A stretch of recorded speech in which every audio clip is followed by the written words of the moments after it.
Hi guys, আজি লৈ আহিছোঁ ফ্ৰেঞ্চিচেন্স কোম্পানীৰ ফালৰ পৰা এটা বডি পাৰফিউম যাৰ নাম হৈছে ব্লু। চ' ফ্ৰেণ্ডছ, এই বডি পাৰফিউমটোৰ MRP হৈছে 225 টকা আৰু ইয়াৰ কোৱান্টিটি হৈছে 120 ml।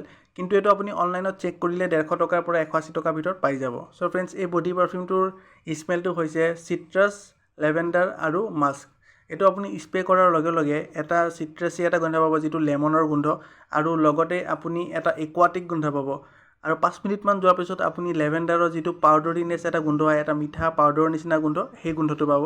আৰু ড্ৰাই ডাউন হোৱাৰ পিছত আধা ঘণ্টামান যোৱাৰ পিছত ইয়াত আপুনি এটা মাস্কি গোন্ধ পাব। ফ্ৰেণ্ডছ, এই পাৰফিউমটো ফাৰ্ষ্টৰ পৰা লাষ্টলৈকে যিটো চুইট, পাউডাৰী আৰু আপোনাৰ ফ্ৰেছ গোন্ধটো, সেইটো লাষ্টলৈকে থাকে। কোৱালিটি বাজেট হিচাপত বহুত ভাল। লাষ্টিং ইমান খাচ নহয়, 2.5 ঘণ্টাৰ পৰা 3 ঘণ্টালৈকে লাষ্ট কৰে আৰু কোৱালিটি ঠিকেই আছে। যদি আপোনালোকে ইউজ কৰিম ভাবিছে তে ইউজ কৰিব পাৰে, কাৰণ এইটো ছামাৰৰ কাৰণে, গৰম দিনত ব্যৱহাৰ কৰিবৰ কাৰণে বহুত ভাল। যদি ভিডিঅ'টো ভাল লাগিছে এটা লাইক কৰিব আৰু জানিবলৈ হ'লে মোৰ চেনেলটো ফ'ল' কৰিব।